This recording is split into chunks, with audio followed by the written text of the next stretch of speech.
आज हम लोग डिस्कस करेंगे। हमारे पास वैसे डे बाय डे बहुत सारे मॉड्यूल्स ऐड हो चुके हैं सॉफ्टवेयर में। और इस चीज को सभी को मतलब देखिए क्या होता है कि फीचर्स को समझने के लिए अगर किसी पर्टिकुलर चीज में कोई मेजर इन्हांसमेंट हुई है उसको समझने के लिए पहले उसका बैकग्राउंड और उसकी ओरिजिनल मॉड्यूल को समझना जरूरी है। तो लास्ट टाइम हमने कंसोलिडेशन ऑफ अकाउंट्स को समझा था जिसमें ब्रांच अकाउंटिंग की हम बात कर रहे थे। ठीक है, और उसको समझा था। आज आज मैं प्रोडक्शन या क्वालिटी या जॉब वर्क तीनों में से कोई भी कवर कर सकता हूं। तो मुझे जो लगता है कि प्रोडक्शन मॉड्यूल जो डिटेल्ड मॉड्यूल है वो सबको पता होना चाहिए। फिर इससे रिलेटेड फ्यूचर में जो भी डेवलपमेंट होते रहेंगे फिर आप सभी को उसको पता रहेगा कि हाँ इसमें क्या एड ऑन हुआ। तो सबसे पहले ये समझना जरूरी है कि ये प्रोडक्शन मॉड्यूल में है क्या, ये बनाया क्यों है प्रोडक्शन मॉड्यूल। और सेम प्रोडक्शन होता क्या है, मैन्युफैक्चरिंग होता क्या है, और उससे रिलेटेड मतलब और भी क्या कनेक्शंस हैं मतलब सॉफ्टवेयर में, वो समझते हैं आज। सो अगर हम मैन्युफैक्चरिंग की बात करें तो मैन्युफैक्चरिंग दो तरीके की होती है। एक वो मैन्युफैक्चरिंग जो हम खुद से करते हैं, और एक हम बोलते हैं कॉन्ट्रैक्ट मैन्युफैक्चरिंग। इन दोनों में फर्क क्या होता है? ओन मैन्युफैक्चरिंग के अंदर ऑल रिस्पॉन्सिबिलिटी जो होती है उसमें जितनी भी चीजें उसमें मैन्युफैक्चरिंग में लगने वाली हैं वो सारी रिस्पॉन्सिबिलिटी कंपनी की होती है। और कॉन्ट्रैक्ट मैन्युफैक्चरिंग में क्या होता है कि प्रीमाइसिस जो होता है, फैक्ट्री जो होती है वो थर्ड पार्टी की होती है। और जो मटेरियल जो होता है जिसके ऊपर मैन्युफैक्चरिंग होनी है वो कंपनी का होता है। और इसमें क्या होता है कि ओन मैन्युफैक्चरिंग के अंदर वो फैक्ट्री भी उसकी है, मैन्युफैक्चरिंग की फैसिलिटी भी उसकी है, और वो सब कुछ खुद ही कर रहा है। इन दोनों में मेजर फंक्शनैलिटी और मेजर चेंजेस यही होता है कि जहां पे किसी कंपनी के पास बहुत सारा पैसा है, बहुत सारा कैपिटल है, तो उसकी खुद की मैन्युफैक्चरिंग यूनिट होती है, खुद का मैन्युफैक्चरिंग फैक्ट्री होती है, और वहां पे वो सारी मैन्युफैक्चरिंग करते हैं। और कुछ कंपनी ऐसी होती है कि जो इतना कैपिटल नहीं लगा सकते। तो जो लोग ऑलरेडी मार्केट में कैपिटल लगा के बैठे हैं, जो लोग ऑलरेडी मैन्युफैक्चरिंग में एक्सपर्ट हैं, वो कंपनी उन लोगों के पास जाती है। जैसे आज की डेट में अगर मैं सपोज करो मैगी जैसा रिलेटेड कोई प्रोडक्ट बनाना है, मैगी जैसा रिलेटेड कोई प्रोडक्ट बनाना है, एक्स मैगी, तो नेस्ले जो है उसके पास खुद की मैन्युफैक्चरिंग फैसिलिटी है, सब कुछ खुद का है। तो उसको कंपटीशन अगर देना है तो मैं उसको कंपटीशन नहीं दे सकता। तो मेरे को क्या करना पड़ेगा? मुझे अपना फॉर्मूला मैं बना सकता हूँ, मैं अपना मटेरियल इकट्ठा कर सकता हूँ, और मैं किसी ऐसे पर्सन के पास जा सकता हूँ जिसको सब कुछ आता है, जिसके पास सारी फैसिलिटी है। मुझे बस उसको अपना मटेरियल देना है और उससे मुझे आउटपुट लेना है। मटेरियल देना है और आउटपुट मुझे रिसीव करना है। ओन मैन्युफैक्चरिंग में सब कुछ सारी रिस्पॉन्सिबिलिटी मेरी होती है। तो ये एक मेजर फर्क है। दूसरा, कॉन्ट्रैक्ट मैन्युफैक्चरिंग को हम जॉब वर्क भी बोलते हैं। तो जॉब वर्क के अंदर, अब जो जॉब वर्क और कॉन्ट्रैक्ट मैन्युफैक्चरिंग है उसका उसका स्कोप इस तरीके से है कि आप चाहे तो अपना एक फाइनल गुड्स बनाने के लिए एक जॉब वर्कर से भी हेल्प ले सकते हैं, दूसरे जॉब वर्कर से भी हेल्प ले सकते हैं, तीसरे से भी ले सकते हैं, या ये सारा काम किसी एक से भी करा सकते हैं। तो this is basic concept of job work में क्या फर्क है, और कॉन्ट्रैक्ट मतलब कॉन्ट्रैक्ट मैन्युफैक्चरिंग क्या है और ओन मैन्युफैक्चरिंग क्या है। ओन मैन्युफैक्चरिंग आपका सारा रिस्पॉन्सिबिलिटी आपका है, सब कुछ आपको अपना करना है। आपकी मशीन्स आपकी है, फैक्ट्री आपकी है, लेबर आपकी है, सब कुछ आपका है। तो आपको अपने हिसाब से मैन्युफैक्चरिंग करनी है। तो इसीलिए हमारे पास दो मॉड्यूल है, एक प्रोडक्शन मॉड्यूल है और एक जॉब वर्क मॉड्यूल है। ठीक है, तो प्रोडक्शन मॉड्यूल कहाँ से शुरू होता है? अगेन प्रोडक्ट, आपने सभी ने इन्वेंट्री देखा है, तो प्रोडक्शन मॉड्यूल जो शुरू होता है वो इन्वेंट्री से होता है। तो ये आपकी इन्वेंट्री जब आप ऐड करते हैं तो आपसे क्वेश्चन मतलब ऑप्शन देता है कि ये इन्वेंट्री आप खरीदेंगे। जब आप ये इन्वेंट्री खरीदेंगे या मैन्युफैक्चर करेंगे, अगर ये मैन्युफैक्चर करेंगे तो इसका नेचर क्या है, फिर इस इन्वेंट्री का कोड क्या, नेम क्या, ये सब आपको पता है। ठीक है, इसमें मैं कुछ नहीं बताऊंगा, ये बेसिक जनरल है। देन इसके बाद आपके पास ऑप्शन आता है कि ये जब हम ये सारी चीज जब हम बनाएंगे तो इसमें और क्या पैरामीटर्स है। तो क्या आपको बैच मैनेजमेंट बनाना है, जैसे बैच होते हैं, बैच वाइज प्रोडक्शन होता है, वो बनाना है कि नहीं बनाना है। ठीक है, क्या आपको क्वालिटी चेक करना है, जब ये प्रोडक्शन होगा तो उसका क्वालिटी चेक होगा नहीं होगा। हम क्वालिटी मॉड्यूल पे नेक्स्ट मतलब कमिंग वीक में आएंगे, क्योंकि ये सब एक कनेक्टेड मॉड्यूल है। तो क्वालिटी मॉड्यूल पे आएंगे आगे चल के, तो ये क्वालिटी करेंगे यदि करेंगे हम मास्टर लेवल पे बताते हैं। फिर ये जो हम बनाएंगे इसको कौन से वेयर हाउस में रखेंगे। तो एक एक अगर एक्चुअल सिनेरियो देखोगे फैक्ट्री के अंदर क्या होता है कि फैक्ट्री के अंदर एक वेयर हाउस भी होता है, वेयर हाउस के अंदर मटेरियल को स्टोर किया जाता है। तो वेयर हाउस भी मल्टीपल टाइप के होते हैं। आपके रॉ मटेरियल वेयर हाउस होते हैं, एसएफजी वेयर हाउस होते हैं, और फिनिश गुड्स वेयर हाउस होते हैं। तो आप सभी ने वेयर हाउस को अगर आप देखोगे कि वेयर हाउस कैसा दिखता है, तो सभी फैक्ट आपने देखा होगा कि फैक्ट्रीज में जो वेयर हाउस है वो किस तरीके से होते हैं। ये देखिए, ये वेयर हाउस है। तो यहाँ पे रॉ मटेरियल भी स्टोर हो सकता है, फिनिश गुड्स भी स्टोर हो सकता है। और ये वेयर हाउस अलग अलग तरीके के होते हैं। कोल्ड स्टोरेज वेयर हाउस भी होते हैं, जैसे आप यहाँ देखेंगे कि कोल्ड स्टोरेज गाड़ियां लगी हैं, कोल्ड स्टोरेज वेयर हाउस भी होता है। तो अलग अलग तरीके की जो मटेरियल जैसा भी रखने का जिसका जो भी तरीका है उसके हिसाब से उसके वेयर हाउसेस वगैरह होते हैं। तो इन्वेंट्री के अंदर जब हम क्रिएट करते हैं तो हमें बताना होता है कि आपको कौन से वेयर हाउस में इसकी प्रेफरेंस देनी है। तो दिस इज वन पार्ट।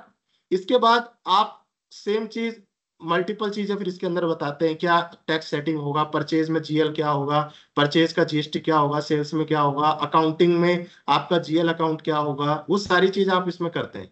फिर इसका वैल्यूएशन मेथड आप कैसे रखना चाहते हो, दिस इज वेरी बेसिक। तो ये सब आप करते हो। देन आपके पास एक फर्दर ऑप्शन आता है कि क्वांटिटी लेवल डिटेल्स। अब ये रेलेवेंस होता है कि अगर हमने जैसे नेस्ले का एग्जांपल दिया जो मैगी बनाता है, ठीक है।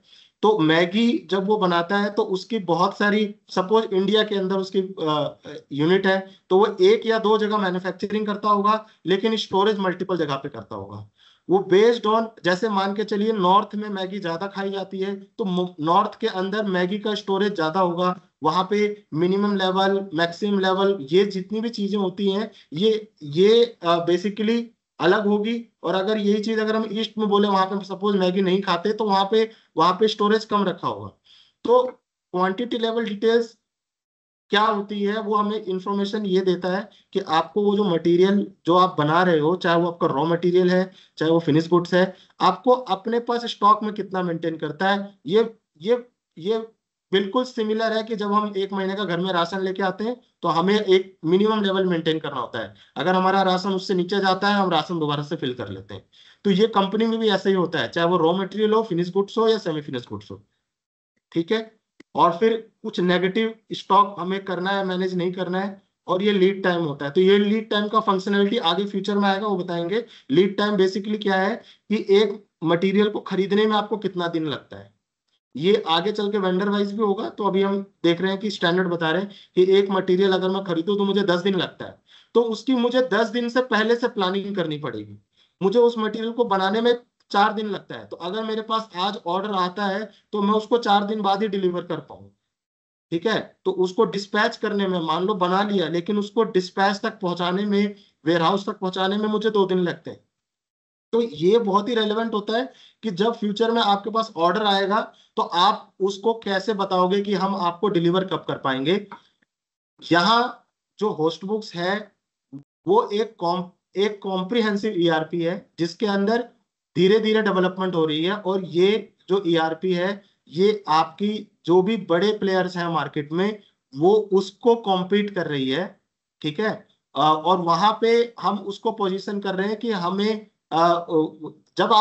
जब जो ये बातें मैं आपको बता रहा हूँ, जैसे लीड टाइम वगैरह है, ये आप ऐसे सोचिए कि बड़ी कंपनी में जब भी ऑर्डर आता है तो किसी को डिलीवरी डेट हमें बताना होता है कि हम कब देंगे। तो ये सारे फैक्टर्स हमारे लिए जरूरी होते हैं। तो ये फ्यूचर में आपको सॉफ्टवेयर आपको प्रिडिक्ट करके देगा कि आज आपके पास ऑर्डर आया मैगी बनाने का, आपको बोला कि 1 लाख पैकेट मैगी बनाना है। तो 1 लाख पैकेट बनाने के लिए आपको टोटल कितना टाइम उसको देना चाहिए अपने कस्टमर को, तो वो आपको सिस्टम सजेस्ट कर सकता है। तो ये सारा रेलेवेंसी वहां पे आता है। ठीक है। तो ये जो स्टॉक लेवल हम देख रहे थे, ये ब्रांच वाइज मेंटेन कर सकते हैं। जैसे मैंने आपको बताया कि जितनी भी आपकी लोकेशंस हैं, तो हर लोकेशंस की मैक्सिमम मिनिमम लेवल अलग अलग होती है, बेस्ड ऑन कि वहां पे डिमांड क्या है और सप्लाई क्या है, उसके बेसिस पे। तो ये चीज है। एंड देन ये डिस्काउंट स्कीम प्राइसिंग है, ये हम फ्यूचर में करेंगे प्राइसिंग वगैरह को लेके। तो अभी हमने इन्वेंट्री को डिस्कस किया कि ये हमने राकेश, इन्वेंट्री है। राकेश, हाँ। एक बोलो फर्स्ट सर। स्क्रीन पे जो है उसमें 2-3 फील्ड से नए ऐड हुए हैं, उनका बताते हैं क्या चीज़ है वो। इस फील्ड में सर अभी इन्वेंट्री अपना ऐड किया था ना आपने। ये चीज, एक तो यहाँ पे ये दिख रहा है, यहाँ पे जैसे परसेंटेज दिया हुआ और ये सप्लाइड बाय है ना ये। ये वाला, हाँ। ये देखिए मैं आपको बताता हूँ। मैं एक और चीज सबको बोलना चाहता हूँ कि ये जो हमारा सॉफ्टवेयर है, हम एक ही सॉफ्टवेयर मल्टीपल इंडस्ट्रीज को दे रहे हैं। ठीक है। इन्वेंट्री मॉड्यूल सिमिलर है, चाहे वो होरिका मॉड्यूल हो, चाहे एफएनबी डिवीजन हो, चाहे वो रिटेल सेक्टर हो, चाहे कोई भी हो। तो यहाँ पे जितनी भी फील्ड्स लगी हुई हैं, फ्यूचर में हम क्या करेंगे कि हम अपने सेटिंग्स को इस तरीके से इंडस्ट्री वाइज कॉन्फ़िगर करेंगे कि जब वो बिजनेस क्रिएट करेगा और वो बोलेगा मैं होरेका हूं, तो मैं होरेका से रिलेटेड ही फील्ड उसको दिखाऊंगा। अभी ये जो सेल्फ लाइफ वाली फील्ड दिख रही है, ये एफएनबी में भी यूज होती है, होरेका में भी यूज होती है, ये रिटेल में यूज नहीं होती। ये जो बॉक्स आइटम आप देख रहे हैं, ये एफएनबी में यूज होती है, लेकिन ये होरेका में यूज नहीं होती, ये रिटेल में यूज नहीं होती। मैं किसी चीज को वैलिडेट नहीं कर रहा हूं, मैं आपको समझाने की कोशिश कर रहा हूं कि ये जो कुछ फील्ड्स ऐसी हैं जो आपकी किसी अदर सेगमेंट से रिलेटेड है। तो आज मेरा प्राइमरी फोकस जो है वो मैं प्रोडक्शन को लेके चल रहा हूं। तो अगर मैं कोई और फील्ड बताऊंगा तो वो मेरा जो टॉपिक है वो डाइवर्ट हो जाएगा। तो अभी मैं वो फील्ड नहीं लूंगा। अगर प्रोडक्शन को लेके आपको कोई इश्यूज आएंगे या डाउट आएंगे तो वो मैं ले सकता हूँ। ठीक है पीयूष सर। अभी ये सर्विस चार्ज जो हमने बनाया है, ये हमने कारीगर अभी हमने एक इम्प्लीमेंट किया था, उसके लिए बनाया है। डिफॉल्ट ये फील्ड यहाँ होनी नहीं चाहिए, तो ये डिफॉल्ट हाइड होनी चाहिए, तो ये यूजर को कंफ्यूजन करेगा। बट हम धीरे धीरे इसको इम्प्रोवाइज करेंगे। अभी हमने ये देखा कि भाई इन्वेंट्री सभी ने देखा, इन्वेंट्री कैसे क्रिएट होती है, सारी चीज अब सबको पता है। अब हम एक बार बॉम्ब डिस्कस कर लेते हैं कि बीओएम होता क्या है, तो बॉम्ब कैसे बनाते हैं। तो बॉम्ब के अंदर आप देखोगे एक वन टू मैनी बॉम्ब है, एक मैनी टू वन बॉम्ब है। तो हम किसी एक कंसेप्ट को लेकर चलेंगे, आगे चल के धीरे धीरे जब हम इस पे चलेंगे तो ये और भी मतलब डिटेल्ड में चलते जाएंगे। अगर हम आज पहले दिन पे डिटेल में चले जाएंगे तो शायद थोड़ा कंफ्यूजन क्रिएट हो जाए। ठीक है। तो वन टू मैनी का जो कंसेप्ट होता है, इसको अगर आप ऐसे देखेंगे कि जो अमूल है, अमूल जब दूध को प्रोसेस करता है तो दूध को प्रोसेस करके वो मल्टीपल आउटपुट जनरेट कर सकता है। मिल्क को प्रोसेस करके कर्ड बना सकता है, पनीर बना सकता है, छाछ बना सकता है, ये सब आपको पता है। सेम चीज अगर हम क्या कहते हैं स्टील इंडस्ट्री में देखें, तो एक मेटल शीट लगा के आप मल्टीपल आउटपुट जनरेट कर सकते हैं। देखो एक मेटल शीट होती है, उसी से ही प्लेट बन रही है, उसी से कटोरी, उसी से थाली बन रही है। तो वो रॉ मटेरियल एक है, लेकिन आउटपुट मल्टीपल जनरेट कर सकता है। तो वो वन टू मैनी का सिनेरियो है। तो अभी मैं इसको टच नहीं कर रहा। मैनी टू वन का सिनेरियो जो कि सिंपल है, कि जब हम सपोज जैसे मैंने एक एग्जांपल लिया था कि एक मैगी बनाना है, तो मैगी को बनाने के लिए RM1 चाहिए, RM2 चाहिए, RM3 चाहिए। अब मैं यहाँ पे मैं RM2 इसलिए बोल रहा हूँ, मैं यहाँ पे मैदा नहीं बोलना चाहता, कोई भी इंग्रेडिएंट्स नहीं बोलना चाहता, क्योंकि वो डिबेटेबल है। मेरे को इतनी इंफॉर्मेशन नहीं है कि किसी प्रोडक्ट में क्या लगता है, तो मैंने इसको सिंपल ले लिया। एक मैगी को बनाने के लिए ये 3 रॉ मटेरियल लगेंगे। तो ये मैगी जब बनेगी तो ये ऑब्वियसली किसी मशीन पे बनेगी, तो मशीन की रिक्वायरमेंट पड़ेगी। मशीन पे लेबर काम कर रहे होंगे तो लेबर होगा। और जब ये मैन्युफैक्चरिंग होगी तो हमारा फैक्ट्री रिलेटेड भी बहुत सारा खर्चा होता है, तो वो फैक्ट्री से रिलेटेड भी कुछ इंफॉर्मेशन है। तो एक, अगर हम सिंपल बोलें कि आज अगर अगर आप घर में एक मैगी बनाते हो, तो आपको अगर बोला जाए कि आपकी मैगी की क्या कॉस्ट है, तो आप क्लियरली क्या बोलोगे कि भाई मैंने मैगी खरीदी 14 रुपए की, उसमें प्याज डाला, टमाटर डाला, कुछ इंग्रेडिएंट्स डाले, मैंने मैगी बना दी। तो वो आपका एक तरीके से मटेरियल कॉस्ट हो गया। ठीक है। लेकिन अगर उसी मैगी को आपने मशीन से बनाया, ऑब्वियसली आपने गैस लिया होगा, चाहे क्या कहते हैं गैस यूज हुआ, बहुत सारी चीजें। तो ऐसे ही किसी भी कंपनी के अंदर जब कोई भी प्रोडक्शन होता है तो बहुत सारे फैक्टर्स होते हैं, मटेरियल, मशीन, लेबर, ये सारी चीजें होती हैं। तो यही सब चीजें जो है हमारे बीओएम के अंदर ऑलरेडी है। तो हम बॉम्ब बनाते हैं। अब यहाँ पे बॉम्ब आप देखेंगे मैन्युफैक्चरिंग और जॉब वर्क, अब ये दो क्यों है, इस दो की क्या जरूरत है। तो जैसे मैंने आपको इनिशियल बताया था कि जब आप खुद की मैन्युफैक्चरिंग करेंगे, जब आप खुद की मैन्युफैक्चरिंग करेंगे तो ये सारा कुछ आपका होगा। जब आप खुद की मैन्युफैक्चरिंग करेंगे तो ये सारा रिस्पॉन्सिबिलिटी आपका होगा। लेकिन जब आप बाहर से करवाएंगे तो आप क्या करेंगे, आप बोलेंगे कि भाई मेरे को, मैं आपको अपना मटेरियल दे दूंगा, फॉर्मूला दे दूंगा और कन्वर्जन कॉस्ट दे दूंगा। कन्वर्जन कॉस्ट, कि भाई देखो अगर कोई दूसरे बंदे का मैन्युफैक्चरिंग कर रहा है तो वो बोलेगा ना कि एक पैकेट जो आप बना रहे हो, एक पैकेट पे मैं 2 रुपए चार्ज करूंगा। या तो आप खुद से फैक्ट्री स्टेब्लिश कर लो, मशीन ले आओ, लेबर ले आओ, खुद से करो। नहीं तो हम क्या कहते हैं, आपका जो मैगी जो बनाना, आप मटेरियल हमें दे दो, हम एक पैकेट का 2 रुपए आपसे चार्ज करेंगे। तो अगर मैं 1 लाख पैकेट आपके लिए मैन्युफैक्चर करूंगा तो 2 लाख रुपए मैं आपसे लूंगा। अब वो दो, तो आपके लिए क्या कॉस्ट हुई, जब आप जॉब वर्क करवाएंगे तो आप मटेरियल भेजेंगे और आपको मैगी का पैकेट रिसीव होगा। और इसके केस में क्या है कि आप किसी को कुछ नहीं भेज रहे, आप खुद से सारी मैन्युफैक्चरिंग कर रहे हैं। ठीक है, तो इसीलिए बीओएम में भी डिफरेंस है, बिल ऑफ मटेरियल में भी डिफरेंस है यहाँ पे। तो जब हम मैन्युफैक्चरिंग देखते हैं तो आप देखोगे यहाँ पे सब कुछ है, ओवरहेड, लेबर, मशीन, जो मैं डिस्कस कर रहा हूँ। और लेकिन जैसे ही मैं इसको जॉब वर्क करूंगा तो ये सब हट जाएगा, सिर्फ मेरे को बताना है मटेरियल कितना लगेगा और उसको बनाने की कॉस्ट क्या लगेगी, बस ये बताना है मुझे यहाँ पे। ठीक है, तो मैन्युफैक्चरिंग की बात करते हैं। तो मैन्युफैक्चरिंग के अंदर ऑलरेडी इसके अंदर बनी हुई है। तो मैं फिलहाल के लिए एक ऐसी कोड जनरेट कर दे रहा हूँ, जैसे बॉम्ब कोड मैंने डाल दिया, बॉम्ब डाल दिया मैगी एक्स। ठीक है, प्रोडक्शन करना है तो मैंने मान लो ये, अभी मैं इसका एग्जांपल लूंगा आगे से। अभी मैंने इजी करने के लिए आपको मैगी बताया, देन मैं आपको थोड़ा सा कॉम्प्लेक्स करने के लिए रियल सिनेरियो बताऊंगा। जैसे डेनिम फैब्रिक मैंने ले लिया और मेरे को मैन्युफैक्चरिंग करना है, और ये मैन्युफैक्चरिंग जब मैं करूंगा तो क्या मुझे कोई लॉस भी होगा या नहीं होगा। लॉस का मतलब क्या होता है कि स्पिलेज है, वेस्टेज है। जब आप कोई मटेरियल किसी मैन्युफैक्चरिंग में डालते हैं तो मटेरियल का वेस्टेज भी हो सकता है, वो शायद आउटपुट उतना ना जनरेट करके दे आपको, तो वो लॉस वगैरह का भी कंसेप्ट उसके अंदर होता है। देन फिर आप अगर लॉस होता है तो उसकी हैंडलिंग कैसे करते हैं। जब आप यहाँ लॉस की जब ट्रीटमेंट करेंगे तो आपसे पूछा जाएगा कि आप लॉस को कैसे एडजस्ट करना चाहते हैं। जो लॉस है, क्या आपको उसकी कोई एडजस्टमेंट नहीं करनी, या उस लॉस में जितना भी लॉस हो रहा है उसको वेस्टेज बनाना है, स्क्रैप बनाना है, या दोनों बनाना है। तो ये आपको सिस्टम ऑप्शन देगा कि क्या करना है आपको। ठीक है, तो ये जो बॉम्ब हम बनाते हैं, तो बॉम्ब बनाने के लिए एक और क्वेश्चन होता है कि ये जो बॉम्ब है आप एक यूनिट का बनाना चाहते हैं या एक बैच का बनाना चाहते हैं। तो अगर अगर हम इसको देखें तो ये इसको अलग देखो, सेम बीओएम को अलग अलग इंडस्ट्री में अलग अलग तरीके से यूज कर रहे हैं। जब हमने सागर रत्ना में इंप्लीमेंट किया तो इसी बॉम्ब को उसने इडली डोसा बनाने के लिए यूज किया। जब हमने इसको प्राइड में यूज किया तो इसके लिए वो मशीन बनाने के लिए उसको इस बॉम्ब को यूज किया। उसकी फील्ड्स अलग हो गई, कंपोनेंट्स अलग हो गए, सब कुछ अलग हो गए। तो ये चीज बहुत रेलेवेंट है कि ये फील्ड के साथ आप जैसे भी उसको यूटिलाइज कर सकते हैं। आप किसी भी फील्ड का डायरेक्ट मीनिंग नहीं निकाल सकते। जब आप बॉम्ब को या मैन्युफैक्चरिंग को समझेंगे तो आप किसी एक यूज केस को लेकर समझना, तब आपको ये पूरा मॉडल समझ में आ जाएगा। अगर आप मैंने मैगी का एग्जांपल लिया तो आप मैगी के हिसाब से चलेंगे, उसके हिसाब से आपको सब समझ में आएगा। ठीक है, तो सेम सेम मॉड्यूल दूसरी मैन्युफैक्चरिंग दूसरे तरीके से यूज कर सकता है, लेकिन सब कुछ सेम होगा।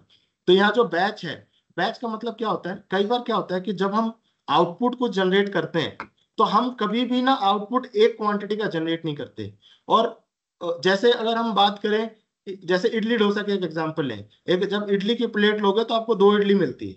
ठीक है, या उसको, अब इसको इस एग्जांपल को मैं काउंटर करने की बात नहीं कर रहा, मैं बस समझाने की बात करूंगा कि भाई आप बोलोगे कि भाई सिंगल इडली भी मिलती है। तो हमें इसको समझना है कि हम बोलना क्या चाह रहे हैं। तो अगर ऐसा सिनेरियो होता है कि हमें बैच में प्रोडक्शन करना होता है तो हम बॉम्ब भी जो बैच वाइज बनाते हैं, कि हमने बैच लिया और बैच के हिसाब से मैंने बनाया कि मेरे को कितना मटेरियल लगेगा और क्या आउटपुट लगेगा। तो अगर मैं इसको सिंगल कर दूं तो मैं सिंगल के हिसाब से बताऊंगा कि मैं एक क्वांटिटी के हिसाब से बताऊंगा। तो एक क्वांटिटी के हिसाब से मेरे को क्या क्या मटेरियल लगेगा, नहीं लगेगा, वो सारा इंफॉर्मेशन मैं बताऊंगा। अगर मेरा कोई मटेरियल में, जैसे अगर मान लो मैंने कोई एक मटेरियल पिक किया, जैसे ये मटेरियल लिया मैंने और मेरे को बोला कि इसको बनाने के लिए मुझे इसके 10 पीसेस लगेंगे। ठीक है, और स्टैंडर्ड लॉस जो है वो परसेंटेज में है, 10% लॉस होता है। तो एक्चुअल में अगर 10% लॉस होता है, परसेंटेज 10% लॉस होता है, तो एक्चुअल मुझे 11 क्वांटिटी लगेगा। अब 11 क्वांटिटी के अंदर स्क्रैप में कितना है, तो अगर मान लो किसी, अब जो स्क्रैप है, स्क्रैप के लिए आइटम चूज करना इसलिए जरूरी है कि जैसे कि अगर हम एक बात करें आयरन की मशीन, जब हम बनाते हैं तो मशीन बनाते समय जो मटेरियल यूज हो रहा है उसका जो स्क्रैप निकलता है वो लोहे के भाव बिकता है। तो मैं लोहे को एक रॉ मटेरियल बना दूंगा, एक स्क्रैप मटेरियल बना दूंगा, और मैं सीधा बता दूंगा कि ये मेरा ये वाला मटेरियल में जाएगा। अब स्क्रैप क्वांटिटी कितनी है? स्क्रैप क्वांटिटी सपोज जितना भी वेस्टेज है उसमें से सपोज करो 0.5 या 0.6 मेरा स्क्रैप है, तो 4 वेस्ट हो गया। अगर मैं इसको बोलूं मेरा एक जो भी वेस्ट हो रहा है वो सबका सब मेरा स्क्रैप है, तो मेरा स्क्रैप में चला जाएगा। ठीक है, तो ऐसे यहाँ पे मैं मल्टीपल मटेरियल ऐड कर सकता हूँ, और यहाँ पे मैं कन्वर्जन कॉस्ट, ओवरहेड कॉस्ट और लेबर कॉस्ट, वो सारी कॉस्ट डिफाइन कर सकता हूँ। अब यहाँ जब लेबर कॉस्ट देखोगे तो ओवरहेड कॉस्ट देखोगे, तो आपको बताना है कि आपका ओवरहेड कॉस्ट, जैसे मान के चलो फैक्ट्री रेंट है, आप या फैक्ट्री को एक ओवरहेड कॉस्ट देखो, एक फैक्ट्री को चलाने के लिए रेंट लग रहा है, इलेक्ट्रिसिटी लग रहा है, ठीक है, और भी चीजें, एडमिनिस्ट्रेशन की चीजें लग रही हैं, फायर वगैरह सबकी, मतलब जितने भी खर्चे हैं, तो उसको एक जगह रख के क्या करती है कंपनी, साइंटिफिकली कैलकुलेट कर लेती है और कहती है कि भाई एक साल में अगर मैं 10 लाख क्वांटिटी प्रोड्यूस करते हैं, तो एक साल में अगर फैक्ट्री को चलाने का कॉस्ट 50 लाख रुपए है, तो 10 लाख से डिवाइड करते हैं तो 5 रुपए, एक क्वांटिटी को 5 रुपए लगता है। तो इसलिए वो क्या करते हैं कि वो 5 रुपए बता देते हैं पहले ही कि भाई मेरे एक क्वांटिटी बनाऊंगा तो 5 रुपए तो मेरा फैक्ट्री कॉस्ट है। ये बताना इसलिए जरूरी होता है ताकि मुझे ये पता चले कि जो मैंने मैगी बनाया या जो मैंने आउटपुट बनाया उसमें रॉ मटेरियल तो लगा, लेकिन बाकी कॉस्ट भी अगर मैं डालता हूँ तो मुझे पता चलेगा कि उस मटेरियल को बनाने में एक्चुअल कॉस्ट मेरा क्या लगा। तभी मैं जाके उसकी प्राइसिंग डिसाइड कर पाऊंगा और मार्केट में प्रॉफिट कमा पाऊंगा। अगर मैं सिर्फ रॉ मटेरियल कॉस्ट के बेसिस पे उसकी प्राइसिंग डिसाइड करूंगा तो मेरे शायद फ्यूचर में लॉस होगा। तो वो उसके लिए ही हम ऑप्शन देते हैं कि आपको ओवरहेड कॉस्ट वगैरह डिफाइन करनी है तो डिफाइन कर सकते हो, लेबर कॉस्ट वगैरह डिफाइन करनी है तो जैसे अब लेबर है तो इस स्किल, मान लो इस प्रोडक्शन को करने के लिए सेमी स्किल्ड लेबर चाहिए, और एक एक आउटपुट को बनाने के लिए इसके 2 घंटे चाहिए, तो इस लेबर का 100 रुपए पर घंटे का कॉस्ट है, तो एक आउटपुट को बनाने के लिए 200 रुपए लगेगा। सेम मशीन है कि अगर जैसे हमने फैक्ट्री का कैलकुलेशन निकाला वैसे ही मशीन का कैलकुलेशन निकाल सकते हैं कि एक मशीन जब चलाते हैं तो ये 1 लाख क्वांटिटी का प्रोडक्शन करता है पूरे एक साल में, और एक साल में इस मशीन की मेंटेनेंस सारी चीज मिला के, मेंटेनेंस, डेप्रिसिएशन, कोई भी चीज, मशीन को मुझे लगता है 2 लाख रुपए लगता है, और 1 लाख का आउटपुट निकालना है, यानी कि 2 रुपया एक मशीन पे लग रहा है, एक मशीन मेरे को 2 रुपए का खर्चा दे रहा है, तो मैं यहाँ पे 2 रुपए डाल दूँ, तो मेरा एक तरीके से, जैसे यहाँ पे 1,000 रुपए डला हुआ एग्जाम्पल के लिए, तो 2,000 मेरा मशीन का कॉस्ट हो गया। तो अगर ये सब करने के टाइम पे अगर मेरा कोई बाय प्रोडक्ट मैन्युफैक्चर होगा तो वो भी मैं इसमें टैग करूंगा। बाय प्रोडक्ट क्या होता है? सिंपल अगर एक एग्जांपल लें, जब आप ये गन्ने का जूस आप देखते हैं, जो गन्ने का जूस निकालता है उसमें जो मटेरियल निकलता है वो मटेरियल फ्यूल की तरह मार्केट में बिकता है। वो मटेरियल हमें लगता है वेस्ट है, लेकिन वो मटेरियल अच्छे प्राइस पे बिकता है, और वो मटेरियल लोग फैक्ट्री में जाता है और वो वहां पे उसको जलाते हैं, जला के उसको फ्यूल जनरेट करते हैं, और अपने बॉयलर वगैरह होते हैं, बहुत सारी चीजें होती हैं फैक्ट्री में, टेक्निकल टर्म्स है, तो वो उसको यूटिलाइज करते हैं। मीन्स कि ऐसा प्रोडक्ट मैं बना रहा हूँ उससे रिलेटेड मेरा कुछ बाय प्रोडक्ट निकल रहा है, तो बाय प्रोडक्ट में बता सकता हूँ कि मेरे बाय प्रोडक्ट का नाम क्या है, और वो बाय प्रोडक्ट की मैं कॉस्ट भी बता सकता हूँ। तो मेरा मटेरियल जब मैं प्रोडक्शन की कॉस्ट निकालूंगा तो प्रोडक्शन की कॉस्ट के अंदर मेरे रॉ मटेरियल की कॉस्ट, लेबर की कॉस्ट, ओवरहेड की कॉस्ट इंक्रीज होगी, और बाय प्रोडक्ट की कॉस्ट, क्योंकि वो पैसा मैं कहीं और से रिसीव कर लूंगा तो वो मैंने लेस करूंगा, और स्क्रैप की कॉस्ट भी मैं लेस करूंगा, तो मेरा एक्चुअल कॉस्ट पता चलेगा। इसका मैं एक एग्जांपल दिखाता हूँ। ये एक डाउट है, जो हम ओवरहेड कॉस्ट में लेबर ऐड कर रहे हैं, ये इन्वेंट्री का वैल्यू इंक्रीज करेगा, और जो हम्म। लेबर का पेमेंट हम डायरेक्टली कर रहे हैं जो पीएनएल को इंक्रीज करेगा, इन दोनों को कहाँ पर हम सिंक कर रहे हैं या कुछ कैसे एडजस्ट कर रहे हैं? अगर अकाउंटिंग टर्म्स में बोलेंगे तो हाँ हमें क्या सर। करना होता है, जब भी मैं लेबर कॉस्ट यहाँ डिफाइन करता हूँ तो मुझे वेजेस एंड सैलरीज यहाँ पे सेलेक्ट करनी पड़ती है। ठीक है, अब मैं आपको बताता हूँ हम्म। ये क्या है। आप बेसिकली क्या होता है कि अगर अगर हम प्रोडक्शन, अगर हमारे पास लेबर ऐसा है, जैसे आपने देखा होगा फैक्ट्री में 2 तरीके की लेबर होती है। एक होती है ठेकेदारी पे, जिसको कॉन्ट्रैक्ट मैन्युफैक्चरर कहते हैं, जिसके अंदर क्या होता है जितना आउटपुट वो निकालेंगे हम उसको उतना ही पैसा देंगे। और एक होता है कि हमारी पेरोल पे वो वर्कर काम कर रहा है, तो हमें ये नहीं पता होता कि वो बंदा कितना कॉस्ट बेसिकली, मतलब हमने तो उसको मंथली में सैलरी दे दी, उसको 12,000 रुपये दे दिया, एक महीने का उसको सैलरी दे दिया। अब उसने कितना आउटपुट निकाला या नहीं निकाला ये हमें पता नहीं है। तो फिर से एक बेसिकली क्या होता है, तो जो कंपनी में ना मतलब MIS के मतलब बेसिकली सीनियर रिसोर्स होते हैं जो कंपनी के डेटा को एनालाइज करते हैं। वो ये देखते हैं पास डेटा के बेसिस पे, देखते हैं कि ये जो एक एम्प्लॉय है ये एक साल में इस तरीके के जो 12,000 रुपए वाले एम्प्लॉय, जिसको हम मान के जो बोलते हैं अनस्किल्ड एम्प्लॉय, इस टाइप के जो एम्प्लॉय है ऑन एवरेज इतना प्रोडक्शन करते हैं, तो इनकी, और ये हम उसको इतने घंटे का पेमेंट देते हैं। तो अगर मैं इनकी पर आवर कॉस्ट निकालूं तो वो कहीं ना कहीं कैलकुलेशन में निकाल के रख लेते हैं। ठीक है, तो सिस्टम क्या करता है, नॉर्मली क्या होता है कि मेरे को 1 तारीख तो 1/4/2024 तो मुझे तो लेबर को पेमेंट देनी है। तो जब मैं लेबर को पेमेंट दूंगा मुझे तो नहीं पता कि उसने कितना प्रोडक्शन किया या नहीं किया। तो हम क्या करते हैं, हम wages and salaries account debit करते हैं, वेजेस एंड सैलरीज डेबिट, और बैंक क्रेडिट 12,000 रुपये, यही करते हैं। तो ये जो वेजेस एंड सैलरीज है ये तो ऑलरेडी हमारा P&L के अंदर इनडायरेक्ट एक्सपेंस में जा रहा है। ये तो सबको पता है कि वेजेस एंड सैलरी जो है वो इनडायरेक्ट एक्सपेंस है, इनडायरेक्ट एक्सपेंस में जा रहा है। तो सिस्टम आपको क्या ऑप्शन देता है कि अगर आप आर्ली बेसिस पे कैलकुलेशन निकाल लेते हो और अगर आप बॉम्ब में डिफाइन करते हो तो यहाँ पे क्या होगा, ये वाली जो कॉस्ट है वेजेस एंड सैलरी जो आपने अकाउंट सेलेक्ट किया ये आपका इनकम एंड एक्सपेंडिचर का अकाउंट है। तो सिस्टम आपको क्या पोस्टिंग देता है, सिस्टम आपको सपोज करो जब भी आपने प्रोडक्शन किया तो सिस्टम आपको क्या पोस्टिंग देगा, आपको देगा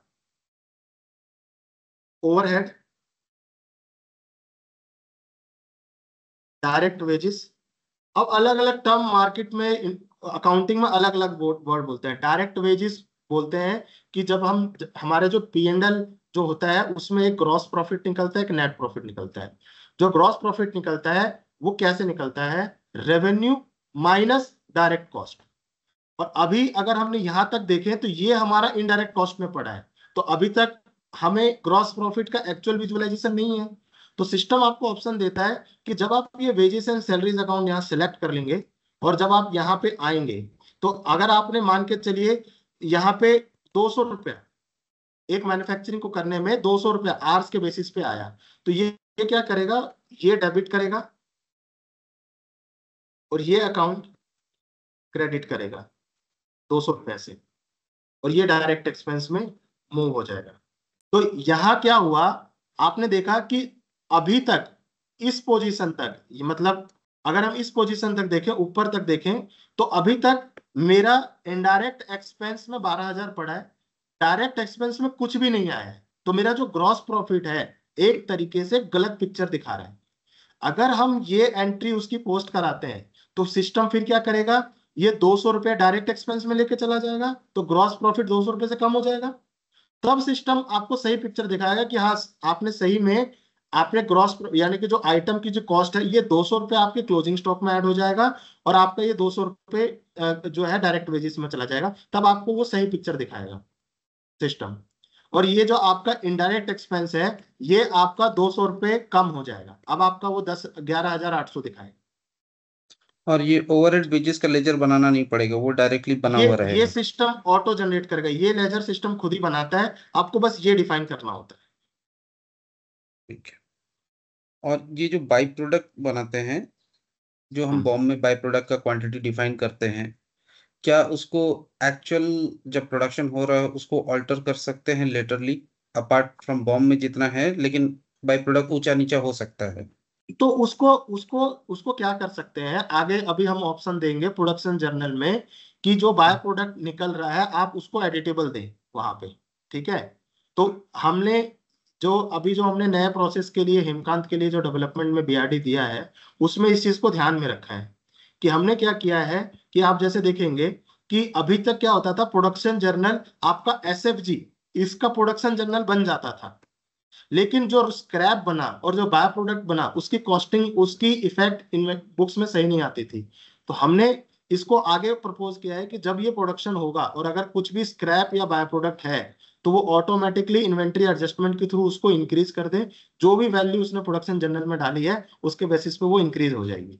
तो एकदम रियल इम्पैक्ट सॉफ्टवेयर के अंदर आएगा। तो ये इम्पैक्ट ऑटोमेटिकली करेक्ट हो जाएगा आने वाले कुछ टाइम में। Okay sir. और सर ठीक यहाँ है। पर जैसे जो हम बाय प्रोडक्ट यूज़ करते हैं मैन्युफैक्चरिंग में, और बाय प्रोडक्ट का जो रिटर्न प्रोडक्ट है या जो यूनिट ऑफ मेजरमेंट है, वो दोनों अलग हो सकता है? उसके लिए भी कुछ हम फ्यूचर में कर रहे हैं? नहीं, देखिए, बॉम्ब में जो आपने बाय प्रोडक्ट यूज किया है, ठीक हाँ। है, तो हम्म। उसका उसका यूनिट ऑफ मेजरमेंट तो वही होगा ना जब आउटपुट निकलेगा। आप समझा नहीं, दोबारा से पूछिए। जैसे मैं जब भेज रहा हूँ, मैं एग्जांपल में बोल रहा हूँ, एक बोल्ट भेज रहा हूँ ब्रास का, जो मैं काउंटिंग में भेजता हूँ, 100 पीस भेज रहा हूँ, उसका अपना वेट भी होता है। लेकिन जब उस हम्म। पर बाय प्रोडक्ट निकलता है जो उसको स्क्रैप, मतलब बुरादा बोलते हैं, उनका बुरादा, तो वो स्क्रैप ही टर्म करते हैं, वो बाय प्रोडक्ट काउंट नहीं की जा सकती, वो आपको वेट में ही लेना पड़ेगा। वेट में लेना पड़ेगा, बिल्कुल ठीक है। हम्म। तो एक चीज कंफर्म मैं कर देता हूं, बाय प्रोडक्ट का फिनिश गुड्स के यूएम से कोई लेना देना नहीं है। फिनिश गुड्स का जो यूएम है, एसएफजी गुड्स का जो यूएम है, वो केजी, पीसीस कुछ भी हो सकता है। सेम जॉब वर्कर के लिए जो एसएफजी बन रहा है कुछ भी हो सकता है। बाय प्रोडक्ट का जो अपना अलग हो सकता है, जैसे आपने बताया, तो बाय प्रोडक्ट केजी में हो सकता है, फिनिश गुड्स आपका पीसीस में हो सकता है, तो उसका कोई वो प्रॉब्लम नहीं है। ठीक है। ठीक लेकिन है। बॉम्ब में कहीं ना कहीं हम एक रेशो डिफाइन करते हैं कि अगर हम 10 पीस का मैन्युफैक्चरिंग करते हैं तो मुझे कहीं ना कहीं 2 केजी का स्क्रैप रिसीव होता है या 2 केजी का वेस्टेज रिसीव होता है। तो हम प्रोडक्शन में उसको 2 केजी को 1.9 2.1 कर सकते हैं। तो वो आपका केजी रिसीव होगा, वो केजी में चला जाएगा और आपका एसएफजी पीसीस में ही रहेगा। नेक्स्ट टॉपिक इसमें अगर हम देखें तो बेसिकली हमने बॉम्ब कवर किया। बॉम्ब कवर करने के बाद आगे चलते हैं। ये बॉम्ब आप सभी बना लेना तो आपको क्लियर हो जाएगा। ऐसे यहाँ पे मल्टीपल बॉम्ब आप बना सकते हैं। बॉम्ब बनाने के बाद अगला प्रोसेस आता है ये सारी चीजें। तो जो भी मैं डिस्कस कर रहा था वो सब चीज अब यहाँ पे है ऑलरेडी। तो जैसे मास्टर्स के अंदर फैक्ट्री है, आप मल्टीपल फैक्ट्री बना सकते हैं और फैक्ट्री बना के आप उसको टैग कर सकते हैं कि ये फैक्ट्री मेरी किस ब्रांच के अंदर बनी हुई है। ठीक है। इसके बाद फैक्ट्री बनाने के बाद आप यहाँ पे शिफ्ट डिफाइन कर सकते हैं। ऑब्वियसली आपको सबको पता है कि एक मैन्युफैक्चरिंग यूनिट में मल्टीपल टाइप के शिफ्ट चलते हैं, डे शिफ्ट, नाइट शिफ्ट, ठीक है, इवनिंग शिफ्ट, अलग अलग तरह की शिफ्ट चलती है। तो ये शिफ्ट में फ्लेक्सिबिलिटी आपकी होती है। इसके बाद सेम जो मैं लेबर डिस्कस कर रहा था, आप यहाँ पे लेबर के टाइप बना सकते हैं। सिंपली क्या करेंगे, एक नया लेबर टाइप बनाएंगे, वेरी स्किल्ड लेबर। ठीक है। और वेरी स्किल्ड लेबर का आपने बोला ये इसका जो कॉस्ट है 400 घंटा पर आवर है। तो आपने वेरी स्किल्ड लेबर आपने डिफाइन कर दिया। तो ये आप ऐसे आपको बहुत सारे, जैसे सुपरवाइजर है, आप मशीन मैन है, आप कई टाइप के लेबर टाइप जो है डिफाइन कर सकते हैं, क्योंकि सबकी जो एक स्टैंडर्ड, देखो ये बहुत जरूरी है। हम यहाँ पे किसी एक्चुअल एम्प्लॉय की बात नहीं कर रहे। अगर एक्चुअल जाओगे कोई भी मैन्युफैक्चरिंग में, कहीं भी एक्चुअल सिस्टम नहीं होता है। नॉर्मली क्या होता है, मैन्युफैक्चरिंग के अंदर एक स्टैंडर्ड बनाया जाता है based on the previous data. तो प्रीवियस डेटा में जो भी इंफॉर्मेशन होती है उसके बेसिस पे जैसे क्या कर मान के चलिए कि एक मशीन मैन है राकेश, एक मशीन मैन है सुजीत। अब सुजीत को हम 25,000 रुपये पे करते हैं, राकेश को हम 20,000 पे करते हैं। तो हम एक यहाँ पे इंडिविजुअली बात नहीं करते, हम बात करते हैं कंपनी एक टोटल मशीन मैन को कितना पेमेंट करती है, टोटल मशीन मैन का आउटपुट क्या है। तो मशीन मैन का पर आवर रेट हम निकाल सकते हैं, और उसको जब हम ऐसा निकालते हैं तब हम इसको मैन्युफैक्चरिंग में बीओएम में एज ए स्टैंडर्ड यूज कर सकते हैं। ठीक है। तो ऐसे यहाँ पे लेबर कॉस्ट हो गया। देन आपके पास यहाँ पे मशीन्स हैं, तो आप मशीन्स देखेंगे तो आप मशीन्स की इंफॉर्मेशन डाल सकते हैं। तो मशीन की इमेजेस डाल दो, मशीन क्या है, क्या कोड है, ये आपके फिक्स एसेट से क्या लिंकिंग जनरेट कर रहा है, मशीन की पावर कंजम्पशन यूनिट क्या है, तो मशीन की मिनिमम प्रोडक्शन क्वांटिटी क्या है, अभी ये फील्ड सेंटर हो रही है, ये मशीन किस शिफ्ट में काम करेगी, इस मशीन का शेड्यूल डाउन टाइम क्या है, कि जब मशीन को शुरू होने में ही 15 मिनट लगते हैं तो आप पहले से लिख के दे दो कि आप बोलते हो कि मशीन 12 घंटे काम करेगी, बट एक्चुअल में मशीन को 15 मिनट स्टार्ट होने में चाहिए, फिर 2 घंटे बाद उसको रोकना पड़ता है, फिर आधे घंटे इसको क्लीनिंग करना पड़ता है, फिर क्या कहते हैं 4 घंटे बाद फिर इसको 15 मिनट का क्लीनिंग करना पड़ता है। तो ये बेसिकली इसको डाउन टाइम बोलते हैं।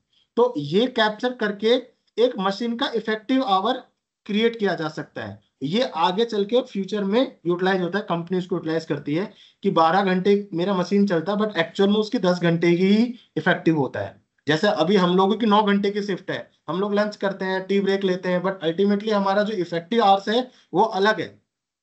तो यही सेम चीज मशीन के लिए भी होता है, ये कैप्चरिंग करना जरूरी होता है। और ये मशीन किस किस दिन काम करेगी, सैटरडे संडे नहीं काम करेगी या पर्टिकुलर, तो ये सारी टैगिंग वगैरह जो है ये सारे मतलब सब चीजें कर सकते हैं। इस मशीन पे कौन सा लेबर टाइप ऑपरेट करेगा, स्किल्ड लेबर टाइप इसमें रहेंगे या सेमी स्किल्ड रहेंगे, ये हम डिफाइन कर सकते हैं। फिर कॉस्ट इंफॉर्मेशन डिफाइन कर सकते हैं कि इस मशीन की पर आवर कॉस्ट क्या है। ये वही चीज है जो मैं आपको बोल रहा था कि इफेक्टिव बैकएंड में कोई कैलकुलेशन करता है कोई सीनियर रिसोर्स, और उसको देखता है कि भाई इसको बनाने में 150, मतलब एक मशीन को जब चलाते हैं तो 1 घंटा चलाते हैं तो 150 रुपए का कॉस्ट आता है। तो ऐसे ही ये सारी इंफॉर्मेशन यहाँ कैप्चर करते हैं जो आगे चल के यूटिलाइज होगा। और मशीन से रिलेटेड कुछ उसके डॉक्यूमेंटेशन, उसका इंश्योरेंस, उसकी वारंटी, उसकी कुछ टेक्निकल इंफॉर्मेशन, वो सब अपलोड कर सकते हैं। तो आपका बेसिकली क्या होता है, ऐसे एक आपका मशीन मास्टर क्रिएट हो जाता है। तो अब हमने मशीन बना लिया, तो अभी हम वापस चलते हैं इस पे अपने एग्जाम्पल पे। अब हम लोग क्या कर रहे थे, अभी हमने एक छोटा सा एग्जाम्पल लिया था कि हम मैगी को प्रोडक्शन करना चाहते हैं। तो इसको हम अगर अगर हम ये देखें कि अगर हमें घर में भी मैगी बनानी होती है तो 2 प्रोसेस हैं भाई। एक बार उसको वो भी डिपेंड करता है कि आपको किस टाइप की मैगी बनानी है। अगर हम कंपनी लेवल पे बात करें तो अगर मैं इसको मैं बोलूं प्रोसेस 1, प्रोसेस 2, प्रोसेस 3। तो प्रोसेस 1 को मैं क्या बोलता हूँ, मिक्सिंग। कि अल्टीमेटली जो मैगी का जो आप पैकेट देखते हैं, जो भी आपका आउटपुट होता है, तो वो जिस शेप में है वो उसका फाइनल आउटपुट है। तो अभी हम लोग क्या कर रहे हैं कि एग्जांपल लेते हैं कि एक मैगी को बनाने के लिए प्रोसेस 1, 2, 3, एक मिक्सिंग होगा, एक सपोज करो हार्डनिंग होगा, और एक होगा शेप। जो मैगी का शेप होता है, शेप बेसिकली उसके साइज के हिसाब से। तो ये 3 प्रोसेस है। तो इसके अंदर कुछ रॉ मटेरियल लगेंगे, यहां से प्रोसेस निकलेगा इसमें जाएगा, यहां से निकलेगा इसमें जाएगा। क्लियर है? तो ये जो आपका जो प्रोसेस है, ये प्रोसेस जो है आपको सेम, ये एक वेरी स्मॉल एग्जांपल है। आपको अगर अपने लिए जब आप इसको यूज करेंगे तो आप क्या करेंगे, गूगल पे जाओ। जैसे सिंपल अगर मैं आपको बताऊं तो आपको कैसे करना है, आपने क्या किया, गूगल किया और आपने बोला भाई डेनिम मैन्युफैक्चरिंग प्रोसेस क्या है। आप गए, आपने गूगल किया मैगी क्या कैसे बनता है, तो अब हमने यूट्यूब वगैरह पे देखा है कि भाई बहुत सब मतलब प्रोसेस पूरा दिखाते हैं, पूरी चेन में चल रहा है, पूरे कन्वेयर बेल्ट में चल रहा है, वो सारी चीजें होती हैं। तो आप ऑनलाइन क्या कर सकते हैं कि एक रियल यूज केस पकड़ सकते हैं, और रियल यूज केस को पकड़ के आप मतलब from basic to the end वहां तक पहुंच सकते हैं। अगर आप रियल यूज केस नहीं पकड़ेंगे तो आपको शायद समझने में प्रॉब्लम आएगी। ठीक है राकेश, अभी ये जो प्रोसेस आपने एक्सप्लेन किया, ठीक है ना, प्रोसेस 1, प्रोसेस 2 और प्रोसेस 3, उसमें आपने लेबर में आया, तो ये हर एक प्रोसेस में there are number of labours are linked for each of the process 1 and process 2, and the labours are different for each of the process, so that labour का परफॉर्मेंस, जैसे आपने मशीन का बताया, वो अभी अंडर डेवलपमेंट है, correct? For each of the labor, I wanted to understand what is the performance of a day or a month or a week. नहीं, वो देखिए मैं वही कह रहा हूँ, हमें क्या होगा, मेनली क्या होता है कि देखो मॉड्यूल एक है। अब इसी मॉड्यूल को मैं आपके यूज केस में कॉन्फ़िगर कर सकता हूँ। मैंने यहाँ पे जो लेबर टाइप बनाया, मैंने बोला स्किल्ड, सेमी स्किल्ड, ठीक है, मशीन मैन। मैं यहाँ पे सिंपल जैसे मैंने बोला, मैंने एक एग्जांपल लिया कि देखिए एक तरीका क्या होता है मैन्युफैक्चरिंग में, हम लेबर को उतना ही पैसा देते हैं जितना वो काम करता है, तो उसको बोलते हैं कि हमने लेबर कॉन्ट्रैक्ट पर रखा है, हम उसको पर पीस रेट देते हैं, हम उसको देते हैं भाई जितना तू आउटपुट करेगा हम आपको उतना पैसा देंगे। दूसरा, हम फिर एक देखते हैं कि हम लेबर को मंथली सैलरी देते हैं और उसको बोलते हैं भाई काम करो। तो उस केस में हम उसको क्या कहते हैं, टैग करते हैं। तो अभी जैसे मैंने यहाँ पे जो टाइप बनाया था, आप ये जो 3 टाइप बनाए थे, आप उसको 25 टाइप बना सकते हो अपने अकॉर्डिंग, जिस बेसिस पे आप ट्रैक करना चाहते हो। यहाँ पे तो एक एग्जाम्पल के लिए मैंने 3 टाइप लिए, तो आप चाहो तो जितने भी लेबर हैं हम उसको लेबर बना सकते हैं। मेरे को क्या है यहाँ पे एक एक्सेल देना है, हम इम्प्रोवाइजेशन की तरफ जा सकते हैं, इम्प्रोवाइजेशन के लिए कोई डिनाइल नहीं है। तो हम यहाँ पे समझना चाह रहे हैं कॉन्सेप्ट। अभी मैंने इसको क्या किया कि जैसे अगर हम बोले कि हमारी टीम में 200 लोग हैं, लेकिन हमने उसको कैसे ब्रेक किया, इम्प्लीमेंटेशन। अब इम्प्लीमेंटेशन की कॉस्ट अलग है, इम्प्लीमेंटेशन की पावर कॉस्ट अलग है, इम्प्लीमेंटेशन की मैंडेज अलग है। सेम डेवलपमेंट में जब आते हैं तो क्वालिटी, फंक्शनल और क्या कहते हैं आपका डेवलपमेंट, को डेवलपमेंट, यूआई डिजाइन, ऐसे वो टीम है। अब हर बंदे की सैलरी अलग है, सब कुछ अलग है, सबका आउटपुट। तो ये दोनों तरीके से विजुअलाइज किया जा सकता है। हम इसको अभी देख रहे हैं कि एज ए स्टैंडर्ड बना के, अगर हम इसको डायरेक्ट बनाना है तो हम क्या कर सकते हैं, तो यहाँ पे जो लेबर कॉस्ट हम ये जो बनाने की बजाय मैं यहाँ पे सीधा एम्प्लॉय की लिस्ट दे दूं, और जो वहां पे मैं स्किल्ड लेबर टैग कर रहा हूँ वो सीधा मैं राकेश कुमार को टैग कर दूं। तो वो पार्ट ऑफ इम्प्रोवाइजेशन है। ठीक है गिरीश जी? हाँ हाँ करेक्ट, मैं बोल रहा हूँ कि अभी वो अंडर डेवलप्ड है, करेक्ट। बिकॉज हाँ वो करेंगे हम लोग बिल्कुल उसके लिए, बिल्कुल क्योंकि बिल्कुल हर प्रोसेस के लिए हर लेबर मैप होगा और उसका आउटपुट कितना एक दिन में जनरेट हुआ अंडर दैट प्रोसेस वन। वो फिर वो ओनर जो है that he wanted to check कि for process one there are 10 labours are mapped, so how much output he has generated in a day, so on that basis he बिल्कुल will बिल्कुल पे his salary. या बिल्कुल। तो correct. अभी जैसे क्या हुआ कि मैंने यहाँ पे स्किल्ड लिखा, ठीक है। अगर मैं आपको थोड़ा सा ऐसे एग्जांपल दूं कि अगर मैंने इसको लिखा राकेश राकेश कुमार, और राकेश कुमार 150 रुपये लेता है 1 घंटे काम करने का, ठीक है। तो राकेश, अब जब मैं प्रोडक्शन जनरल मारूंगा तो मैं राकेश कुमार लूंगा उसके अंदर, और मैं ये डाल लूंगा कि उसने कितने आवर्स काम किया और कितना क्वांटिटी निकाला, वो जो कि मैंने कुछ पार्ट ऑफ डेवलपमेंट है। तो मैं ये देख सकता हूँ रिपोर्ट में कि राकेश कुमार की एफिशिएंसी क्या है, 1 महीने में उसने कितना आउटपुट निकाला और हमसे कितना पैसा लिया। तो इसी तरीके से अब हम नेक्स्ट की बात कर रहे थे ऑपरेशंस की। तो ऑपरेशंस कितना रेलेवेंट है, ऑपरेशंस क्या रेलेवेंट है। हमने एक्सेल में हम लोग डिस्कस कर रहे थे कि अगर एक मैगी को बनाना होगा तो पहले रॉ मटेरियल का मिक्सिंग होगा, फिर उसको हार्डनिंग करेंगे, फिर उसका शेप देंगे। ये बात के लिए ये हो सकता है कि भाई मैगी बनाने का डिटेल प्रोसेस अलग हो सकता है, मैं उस पर डिस्कस नहीं कर रहा, मैं एक बहुत सिंपल एग्जांपल लिया। तो ये 3 प्रोसेस होंगे, तो हर प्रोसेस के अंदर मशीनरी अलग होगी, लेबर अलग होगी, और क्या कहता हूँ उसकी कॉस्टिंग अलग होगी। तो ये प्रोसेस है। तो अल्टीमेटली किसी ने बैकएंड में ये डिफाइन किया कि मैगी को बनाने के लिए आपको ये प्रोसेस फॉलो करना पड़ेगा, अदरवाइज मैगी नहीं बनेगी। तो ये प्रोसेस कहाँ पे डिफाइन होगा, तो सबसे पहले प्रोसेस क्या है वो डिफाइन करता है। जो जैसे आपने देखा ब्लेंडेड कोटेड ऑपरेशन, तो यहाँ पे मल्टीपल ऑपरेशन बना सकता हूँ। तो अगर मैं एक क्रिएट ऑपरेशन करूं, मैंने यहाँ पे बोला मैगी मेकिंग प्रोसेस 1, और इसका मैंने कोड दे दिया मैगी P1, और मैंने इसमें बोला कि इसमें कन्वर्जन होना है। अब ये मेरा process in in in factory है। देखिए ये अब आगे चल के यूटिलाइज होगा कि आपके 10 प्रोसेस हैं, 10 में से 4 आप खुद करते हैं, 6 बाहर से करवाते हैं, based on your capacity utilisation, based on your multiple factors. तो वो उस पर्पज के लिए इसको रख सकते हैं। देन इस प्रोसेस को करेगा कौन, तो इस प्रोसेस को मान के चलो ये कपिल शर्मा करेगा। अब इस प्रोसेस में कौन सी मशीनरी यूटिलाइज होगी, तो इस प्रोसेस में मशीन ए लगेगा, इस प्रोसेस के अंदर टूल लगना है या नहीं लगना है, इस प्रोसेस में कोई कंज्यूमेबल है या नहीं है, और इस प्रोसेस में किस टाइप की लेबर काम करेगी। तो इस प्रोसेस में मान लो राकेश कुमार काम करेगा, और राकेश कुमार का इसमें 2 घंटा लगेगा इस प्रोसेस को परफॉर्म करने में। और कोई कंज्यूमेबल है तो हम डाल सकते हैं, कोई टूल्स है जो इसमें लगने वाली है तो हम उसको डाल सकते हैं। तो ऐसे करके हमने एक ऑपरेशन सेव कर दिया। तो ऐसे ही करके हम मल्टीपल ऑपरेशन सेव कर लेंगे।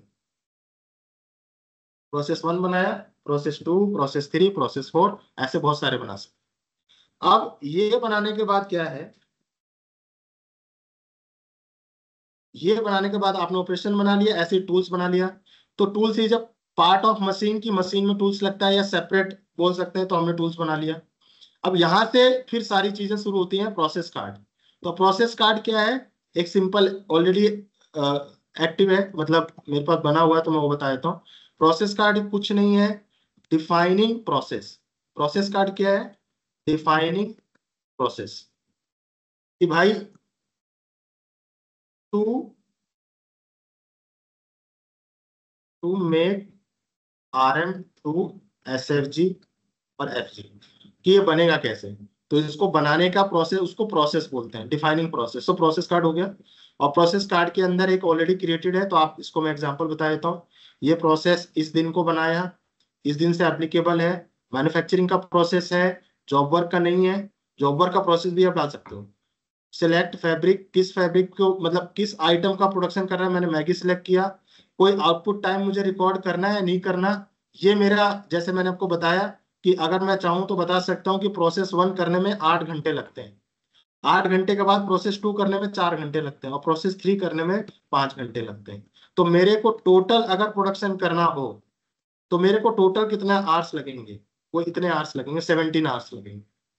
तो ये इसलिए रेलेवेंसी होता है, आवर्स है, डेज है, वो आप डिफाइन कर सकते हो, तो ये आगे चल के यूटिलाइज होता है। फिर आपने डिफाइन किया प्रोसेस, सिलेक्ट किया प्रोसेस 1, प्रोसेस 2, प्रोसेस 3। अब हर प्रोसेस के अंदर बॉम है।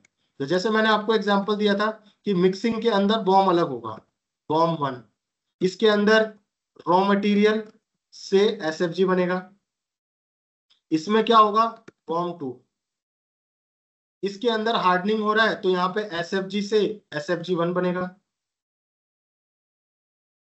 और फिर बॉम 3, और बॉम 3 में क्या होगा, SFG 1 से FG बनेगा, और मेरा FG बनने के बाद मैं इसको यूटिलाइज कर सकता हूँ। तो ये सेम चीज है कि प्रोसेस 1, 2, 3, और लास्ट में मेरा जो मेरा आउटपुट है और जो मैंने सिलेक्ट किया वो मेरा मैच होना चाहिए, तभी मेरा ये प्रोसेस कंप्लीट होगा। कि मेरा डेनिम फैब्रिक के लिए मैं बना रहा था, और इस 4th प्रोसेस पे जाके डेनिम फैब्रिक मेरा जनरेट हो जाएगा। तो इसके लिए मुझे को क्या करना होता है, बॉम्ब सेलेक्ट करना होता है।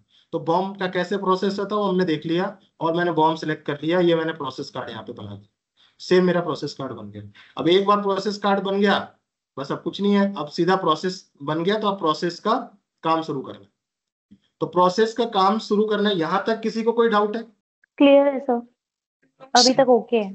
तो यहाँ पे इसके बाद का क्या प्रोसेस है, प्रोसेस कार्ड हमने बना लिया, देन यहाँ से अब मतलब जर्नी शुरू होती है कि अभी हम लोग क्या कर रहे थे, अभी हम लोग बैकएंड समझ रहे थे, ये हम लोगों का बैकएंड है, ये एक फैक्ट्री का बैकएंड है, हम बैकएंड में बनाया कि एक्स मैगी का प्रोडक्शन कैसे करना है। अब यहाँ पे मिस्टर ABC आए और उन्होंने बोला कि मेरे को 1 लाख पैकेट्स चाहिए, उन्होंने 1 लाख पैकेट्स का ऑर्डर दे दिया। तो 1 लाख पैकेट्स का ऑर्डर दे दिया तो कैसे होगा, तो सेल्स ऑर्डर डालेगा सिस्टम में कि हाँ भाई उन्होंने ऑर्डर दिया है, तो we will create sales order. Then sales order create करके हम सेल्स ऑर्डर के अंदर डिफाइन करेंगे डिलीवरी टाइम। अब जो डिलीवरी टाइम डिफाइन करेंगे, फिर से वही फैक्टर्स आ गया कि बनाने में कितना लगता है, खरीदने में कितना टाइम लगता है, एक प्रोसेस को करने में जैसे आपने देखा ये कितना टाइम लगता है। तो ऐसे करके आपकी एक दिन में मशीन कितने घंटे चल सकती है, आपके एक दिन में कितने आवर्स होते हैं। अगर आज हम बोलते हैं कि किसी काम को करने में मेरे को 120 आवर्स लगेंगे, तो उससे मैं डेज निकाल सकता हूँ कि भाई मैं एक दिन में 8 घंटे काम कर सकता हूँ। तो 120 करने के लिए मेरे को कितने दिन लगेंगे, 2 दिन, 4 दिन, 5 दिन, वो मैं बता सकता हूँ। तो उसी तरीके से सेल्स ऑर्डर में हम डिलीवरी टाइम डिफाइन करते हैं। अब सेल्स ऑर्डर जब आ जाता है, देन इसके बाद प्रोडक्शन प्लानिंग होती है कि उन्होंने मेरे को बोल दिया कि हाँ हमने डिफाइन कर दिया कि मिस्टर ABC को ऑर्डर चाहिए 1 लाख पैकेट्स का, अब आप अपना प्रोसेस शुरू करो, तो देन आप प्रोडक्शन प्लानिंग शुरू हो जाएगा। फिर हम यहाँ जाएंगे,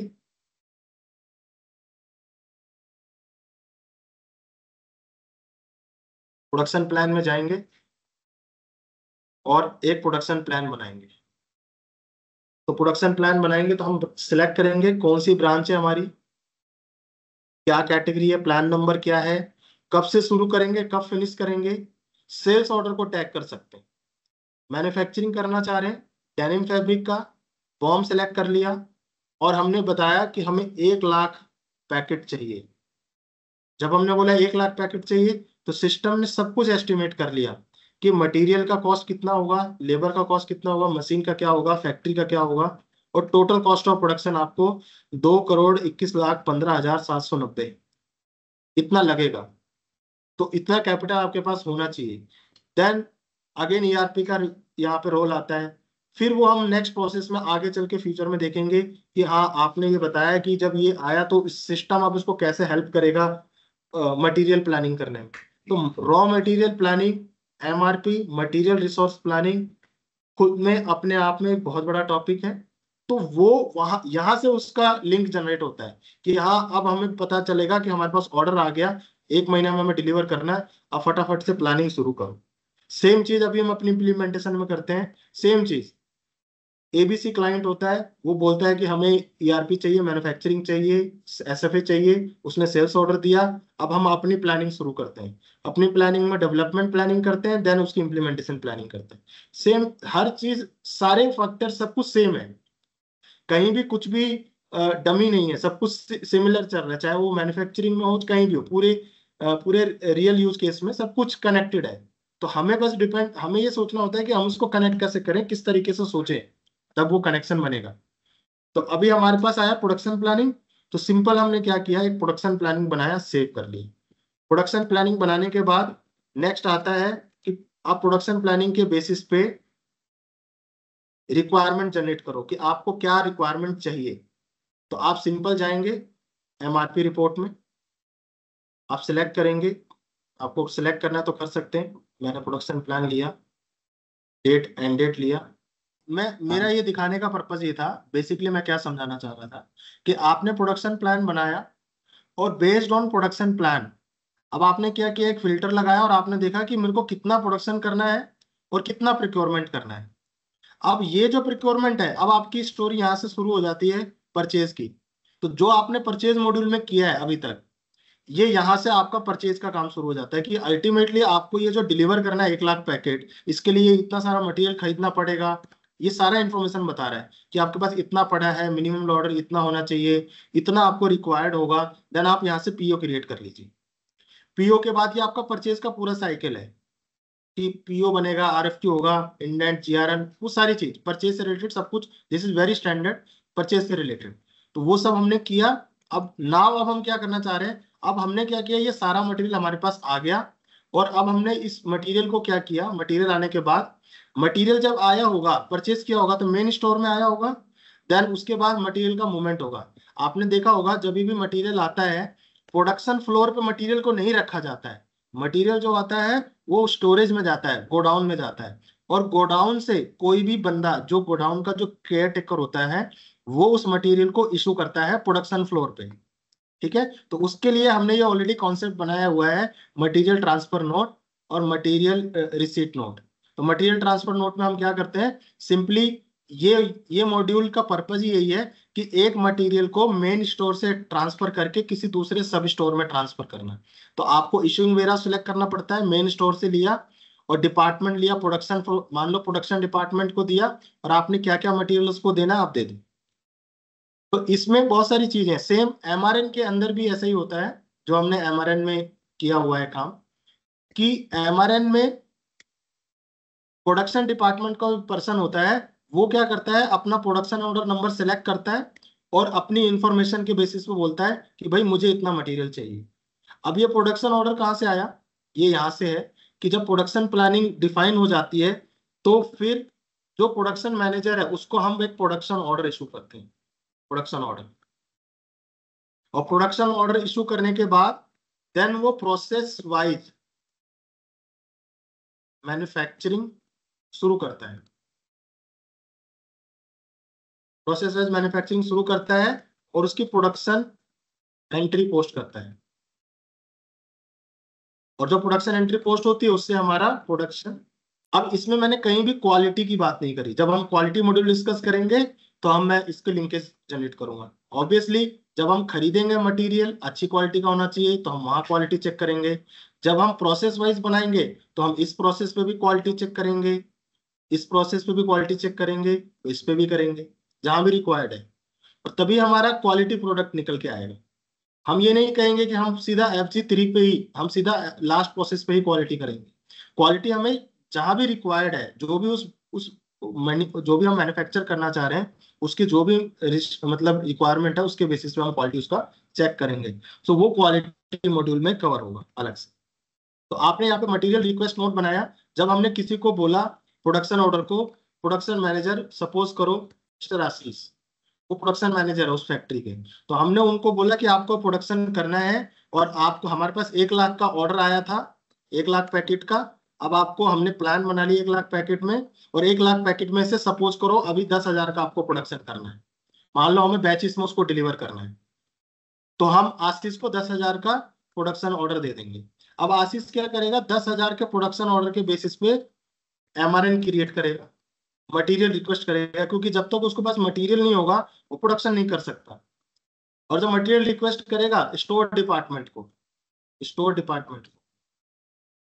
और वो मटेरियल रिक्वेस्ट MTN बनेगा इसके बाद। तो 10,000 के हिसाब से मटेरियल रिक्वेस्ट करेगा, 10,000 के हिसाब से, जब तक आशीष जी के पास, जब तक प्रोडक्शन मैनेजर के पास वो मटेरियल नहीं आएगा, वो प्रोडक्शन कर ही नहीं सकता, सिंपल है। तो हमें वो मटेरियल इशू कराना पड़ेगा। वो मटेरियल आ गया इनके पास। अब आशीष जी क्या करेंगे, डे 1 पे, आज उन्होंने डे 1, एक दिन में सब कुछ तो होगा नहीं, डे 1 में इन्होंने आज 2,000 का प्रोडक्शन किया, डे 2 इन्होंने 2200 का प्रोडक्शन किया, डे 3 इन्होंने 1800 का प्रोडक्शन किया। तो कभी ज्यादा कर रहे हैं, कभी कम कर रहे हैं, और ऐसे करके इन्होंने बाकी का प्रोडक्शन किया। तो इन्होंने बाकी का फिर प्रोडक्शन किया, तो ऐसे करके, और जब भी प्रोडक्शन किया उसका क्वालिटी चेक हुआ, और वो प्रोडक्शन जनरल में गया, और वो फिर main finished goods warehouse में चला गया। जब वो, आप जैसे सपोज करो 10,000 का 10,000 आशीष जी ने प्रोडक्शन कर दिया, और फिनिश गुड्स गोडाउन में चला गया। अब वहां से डिलीवरी चलान बनेगा। अब आपका ये सेल साइकिल शुरू हो गया। यहाँ पे मैंने वहां पे परचेज साइकिल का लिंकिंग जनरेट किया, अब आपका सेल साइकिल। तो जैसे जैसे डिलीवरी आपने कमिटमेंट किया है क्लाइंट को, मिस्टर ABC को, वैसे आप डिलीवरी चलान बनाएंगे, ईबे बिल बनाएंगे, सब कुछ बनाएंगे, सारी कंप्लायंस करेंगे, एंड देन आप यहाँ पे इनवॉइस बनाएंगे। माल पहुंचाने के बाद आपने यहाँ इनवॉइस बनाया, और यहाँ पे ई इनवॉइस बनाएंगे, फिर आप पेमेंट कलेक्ट करेंगे 10,000 के हिसाब से। फिर आपने मान के चलिए पेमेंट करेक्ट कर ली 50 लाख। तो यहाँ से अब ये जो पार्ट है, ये आपका अकाउंटिंग है। अब ये सिंपल अकाउंटिंग हो गया, और इसी बीच में परचेज का लिंक भी आया था। तो ये यहाँ पे आपने ये जो नया मॉड्यूल है प्रोडक्शन का, इसको आपने यहाँ पे यूटिलाइज किया। तो सेम चीज जब आप यहाँ पे जाएंगे प्रोडक्शन मॉड्यूल में, कि अभी हम लोग ने जैसे प्रोडक्शन प्लानिंग बनाया, तो प्रोडक्शन प्लानिंग के बाद फिर सारे सिनेरियो हम बनाते हैं, फिर प्रोडक्शन ऑर्डर बनाते हैं। तो प्रोडक्शन ऑर्डर बनाते हैं, तो प्रोडक्शन ऑर्डर के अंदर आप देखोगे मैंने सीधा प्रोडक्शन ऑर्डर लिया, तो उसके लिए मैं क्या सिलेक्ट करूंगा, प्रोडक्शन प्लान नंबर सिलेक्ट किया, और इसके बाद मैंने यहाँ पे प्रोडक्शन ऑर्डर बनाया। और प्रोडक्शन ऑर्डर में कितने प्रोसेस है, cutting, moulding, finishing, paint and polish, हर प्रोडक्शन का अलग अलग है। तो प्रोसेस 1, प्रोसेस 2, प्रोसेस 3, और सबका मैंने यहाँ पे बताया, और किसमें कितनी क्वांटिटी होनी है, 400 इधर बननी है, इधर बननी है, ये सारा चीज बनाया। और इसके बाद क्या क्या मटेरियल इशू होना है, ये सब यहाँ पे डिफाइंड हो गया इस प्रोडक्शन ऑर्डर में। तो जब भी ये प्रोडक्शन मैनेजर इस प्रोडक्शन ऑर्डर के बेसिस पे मटेरियल रिक्वेस्ट करेगा, उसको सारे मटेरियल की रिक्वेस्ट वो चली जाएगी। तो आप यहाँ प्रोडक्शन ऑर्डर बनाएंगे। प्रोडक्शन ऑर्डर बनाने के बाद जब आप प्रोडक्शन कंप्लीट कर लेंगे, तो आपको यहाँ पे प्रोडक्शन एंट्री बनाना है।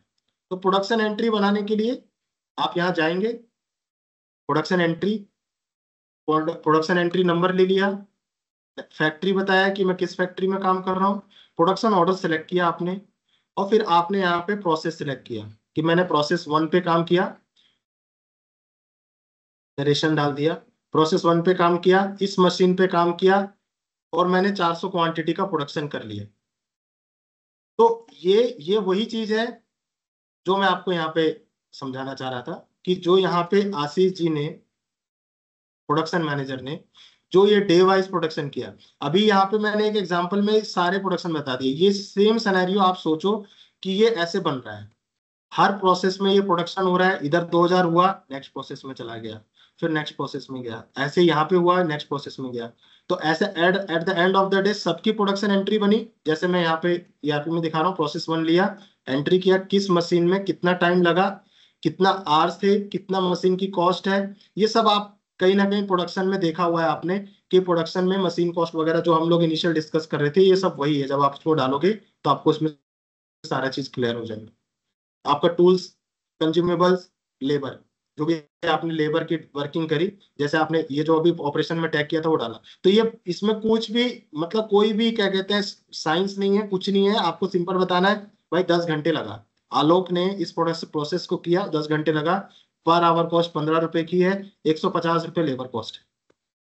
इस मशीन में मैंने 400 क्वांटिटी का आउटपुट किया। अब चाहो तो आप मशीन वाइज भी ब्रेकअप कर सकते हो, ये जरूरी नहीं है कि आपको इसी में ब्रेकअप करना है, तो आप मशीन वाइज भी ब्रेकअप कर सकते हो। ऐड किया, मशीन 2 लिया, और यहाँ पे क्या किया कि ये 150 क्वांटिटी मशीन 1 में निकाला और 260 क्वांटिटी मान लो यहाँ निकाला।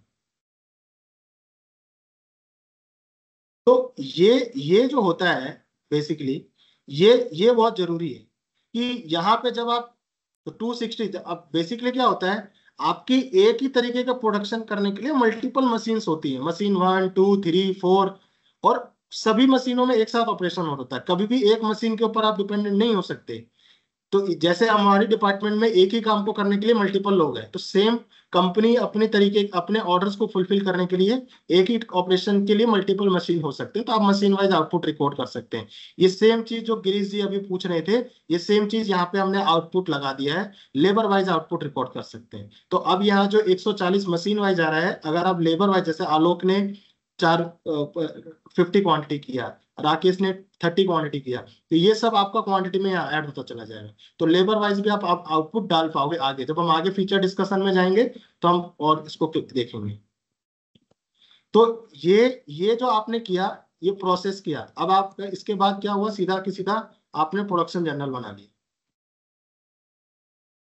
तो अब प्रोडक्शन जर्नल आपको बनाने की जरूरत नहीं पड़ती। जब आप प्रोडक्शन एंट्री करते हैं तो आपने ये डिफाइन किया कि मैंने डे 1 में ये 2000 क्वांटिटी बनाया, तो system automatically production journal post कर देता है, क्योंकि सिस्टम को सारी इंफॉर्मेशन पता है, बॉम क्या है, कितना लेबर लगा, मशीन लगा, सब कुछ आपने बता दिया। तो वो सब कुछ उसको वहां पे मिल गया प्रोडक्शन जर्नल में, और प्रोडक्शन जर्नल पोस्ट कर दिया। प्रोडक्शन जर्नल पोस्ट किया, वेयर हाउस एलोकेशन किया, अब आपके पास वो नॉर्मल सेल्स प्रोसेस के लिए ये अवेलेबल है। कोई डाउट है यहाँ तक? सर कितना प्रोडक्शन हो गया, उसके बाद अभी स्टिल कितना पेंडिंग है, एक बार आप वो भी शो कर दो कि कहाँ से आएगा। तो यहाँ पे हमारे पास एक प्रोडक्शन मॉनिटरिंग स्क्रीन है, ठीक है। यहाँ पे प्रोडक्शन मॉनिटरिंग में जाके आप एक एक ऑर्डर को ट्रैक कर सकते हैं। जैसे हमने इसे एक एग्जांपल में लिया कि सेल्स ऑर्डर हमारे पास आया 1 लाख क्वांटिटी का, और हमने इसके, भाई मिस्टर आशीष को हम 1 लाख का प्रोडक्शन नहीं दे सकते, तो हमने क्या किया, मिस्टर मुकेश को हमने 20,000 उसको दे दिया बनाने के लिए। तो हर सबका प्रोडक्शन ऑर्डर अलग होगा। तो हम ये देख सकते हैं कि मान के चलिए ये जो हमने प्रोडक्शन ऑर्डर लिया था ये वाला, तो इसमें ये प्रोडक्शन ऑर्डर का मेरा स्टेजेस कहाँ कहाँ पे है। तो यहाँ पे देखेंगे कि अभी तक मैंने कुछ भी स्टार्ट नहीं किया है, कटिंग यहीं पे पड़ा है, मोल्डिंग यहीं पड़ा है, पेंट एंड पॉलिश यहीं पड़ा है। अगर मैं दूसरा प्रोडक्शन ऑर्डर लूँ तो क्या मुझे कुछ और इन्फॉर्मेशन मिलता है? ये यहाँ पे देखेंगे कि एक ऑपरेशन डन हो चुका है, बाकी अभी तक शुरू नहीं हुआ है। तो ये इन्फो, अब यहाँ पे जो अगर आउटपुट वाइज देखेंगे तो यहाँ पे ये एक बटन है, यहाँ से आप देख सकते हैं कि जैसे 7 क्वांटिटी का ऑर्डर था, अभी तक कितना कंप्लीट हुआ, कितना पेंडिंग है, कितना क्यूसी हुआ, कितना क्यूसी से अप्रूव हुआ, कितना रिजेक्ट हुआ, ये सारी इंफॉर्मेशन आपको यहाँ मिलती रहेगी। ठीक है सर, थैंक ठीक यू। ठीक है। तो इसी से रिलेटेड यहाँ पे मल्टीपल रिपोर्ट्स भी है, तो आगे मल्टीपल, पहले आप डेटा कैप्चर करेंगे तो हम रिपोर्ट्स पे नेक्स्ट टाइम जब हम जाएंगे क्वालिटी समझाने तो हम एक बार रिपोर्ट कवर कर लेंगे। आई थिंक अभी के लिए इतना सफिशिएंट है। अगर किसी को यहाँ तक कुछ डाउट है तो पूछ सकता है। How about the wastage Rakesh ji? Wastage जैसे मैंने आपको बताया कि एक एग्जांपल मैंने लिया हाँ जी, यहाँ पे,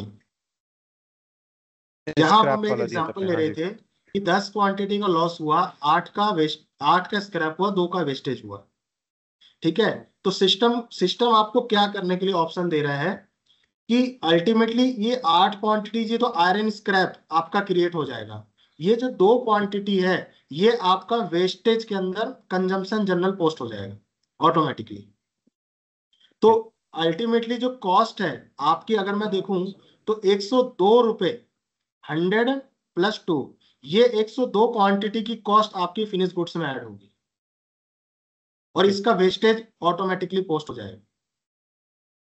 ये हम सॉफ्टवेयर में कहाँ देख सकते हैं वेस्टेज अभी ये तक कितनी सॉफ्टवेयर हुई है? में जैसे प्रोडक्शन, जैसे आपने अभी बताया कि प्रोडक्शन कितनी हो चुकी है और कितनी रिमेनिंग है, राइट?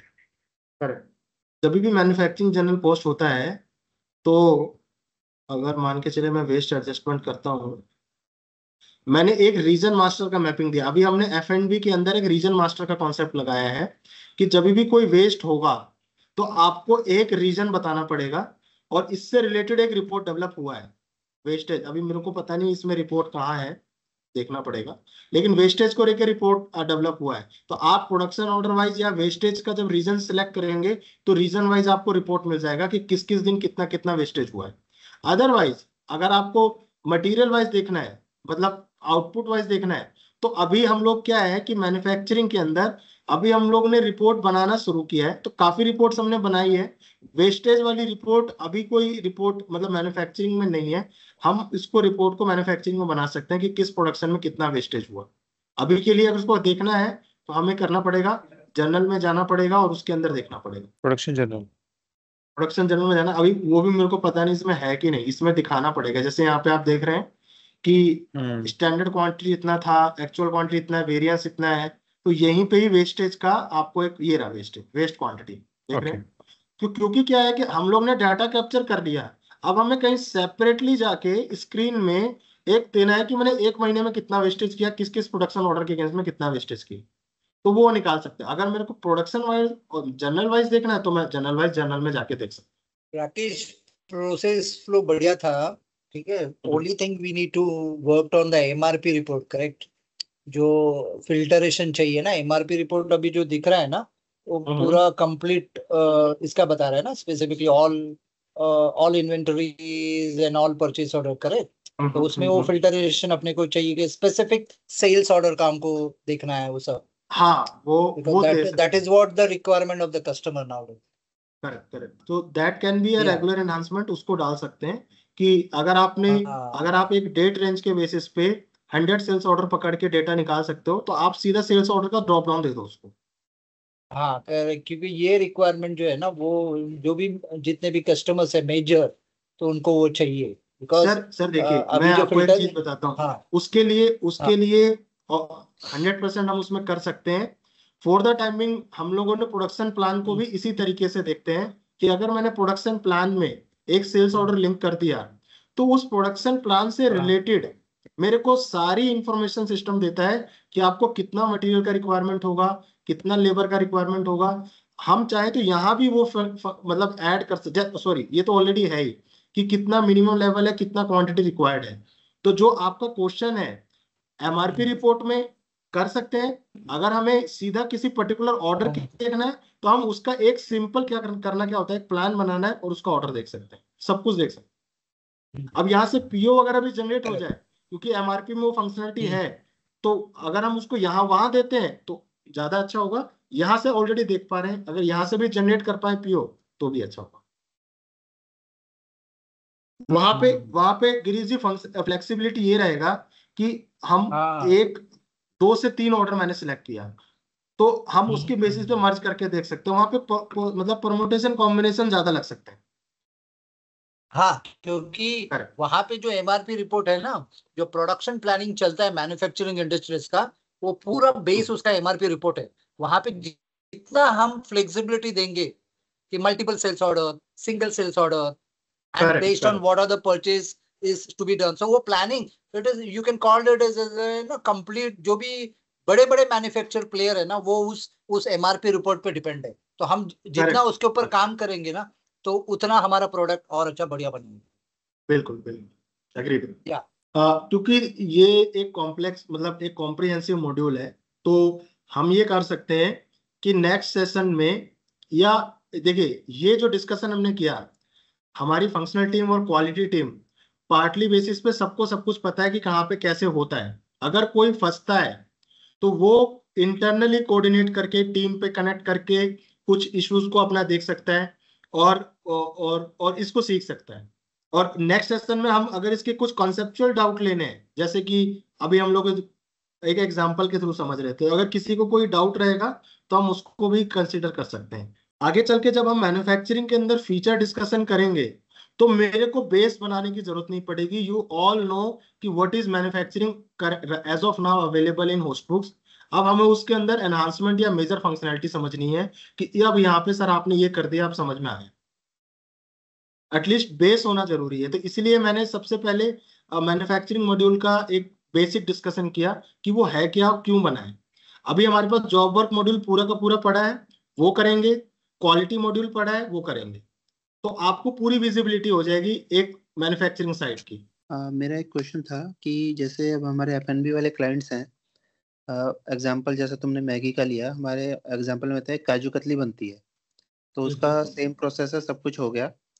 लेकिन उसमें क्या होता है कि वो ना जैसे 7 डेज की शेल्फ लाइफ है काजू कतली की। मोस्ट ऑफ द केसेस में क्या करते हैं कि 4 या 5 डेज के बाद उसको दोबारा रीप्रोसेस कर देते हैं। तो जो अगर मैं रीप्रोसेस जो करूंगा तो मुझे सारा मतलब प्रोसेस दोबारा करना होगा, या वो जो रीप्रोसेस में क्या होता है कि सिर्फ लास्ट वाला जो प्रोसेस है वही उस पे काजू कतली पे करते हैं कि उसको मिक्स करके दोबारा फिर फिनिश गुड बना देते हैं? तो ये सचिन, ये डिपेंड करता है कि जो कंपनी इसको कैसे फॉलो करना चाहती है। तो इस सभी चीज से सबसे पहले ये है कि इंडस्ट्री में जो लोग ये कर रहे हैं, जैसे आपने बताया कि वो लास्ट प्रोसेस को ही करते हैं, तो बेसिकली मुझे लगता है कि इसमें वो दोबारा से रीशेपिंग कर रहे हैं, क्योंकि या तो कुछ मॉइस्चर आ गया है, कुछ आ गया है, हाँ, तो उसको मतलब दोबारा से लास्ट, कुछ, बिल्कुल है ना। तो उसमें उसमें क्या हो सकता है कि एक तरीका ये हो सकता है कि ऑलरेडी अभी हम जब मैन्युफैक्चरिंग जनरल करते हैं तो हमारे पास एक स्प्लिट का ऑप्शन है, ठीक है। एक ऑलरेडी स्प्लिट का ऑप्शन है, जिसमें क्या होता है कि आपका फिनिश गुड्स जो है आप उसको ब्रेक कर सकते हैं। बट आपका जो सिनेरियो है उसमें क्या है कि रॉ मटेरियल नहीं आ रहा है, हमारे पास काजू कतली है बट वो एक प्रोसेस पीछे चला गया है। तो हाँ, अभी हम लोगों ने अभी आगे एक डेवलपमेंट कर रहे हैं रिवर्क करके। तो रिवर्क में क्या करते हैं, ओके, रिवर्क में भी यही करते हैं कि रिवर्क किसी प्रोसेस पे वो है और उसको अब हम उसको रिवर्क स्टेज हम बोलते हैं कि भाई ये अभी रिजेक्टेड है, इसमें कुछ ठीक नहीं हुआ, दोबारा से रिवर्क करना है। तो हम रिवर्क ठीक है, में क्या ठीक है। करते हैं, उसी प्रोसेस में दोबारा चला जाता है और वहां से वो ठीक होके आता है, फिर देन वो दोबारा से फिनिश गुड्स में जाता है। तो आपका हाँ, ये जो वो उसमें सिनेरियो है मैनेज हो जाएगा। इसको हम रिवर्क के थ्रू कोशिश करेंगे हैंडल करने के लिए जब वो डेवलप हो जाएगा। कानिष्का, और कुछ कोई डाउट है किसी को? No sir, it's clear. जो डाउट था वो मैंने पूछ लिया। ठीक है। Thank you Rakesh, thank you thank you all. All. Thank you so much sir.